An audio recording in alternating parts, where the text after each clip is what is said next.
প্রিয় বন্ধুরা, আসসালামু আলাইকুম।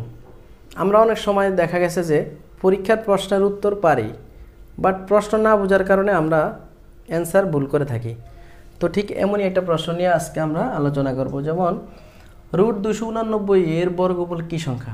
তখন আমরা পরীক্ষার সময় চিন্তা করি 289 এর বর্গমূল হলো 17। তাহলে 17 কী সংখ্যা? স্বাভাবিক সংখ্যা, এখানে টিক দেই। অথবা 17 পূর্ণ সংখ্যা, এখানে টিক দেই। 17 মূলদ সংখ্যা, এখানে টিক দেই। শুধুমাত্র 17 কি নয়, অমূলদ সংখ্যা নয়। এটা বাদে এই তিনটা যে কোনো একটাতে আমরা টিক দেই।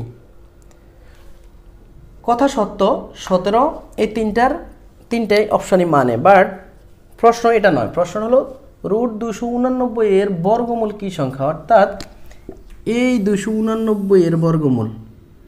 এটাতে এমনিতেই রুট আছে। √289 এর বর্গমূল হলো 17, তারপরে 17 এর বর্গমূল কী সংখ্যা, অর্থাৎ 17 এর বর্গমূল কত হয়? 4.1, এরপরে সামথিং।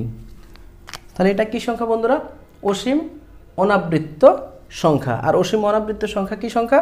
অমূলদ সংখ্যা। অর্থাৎ এই প্রশ্নটি সঠিক উত্তর হলো অমূলদ সংখ্যা। Thank you.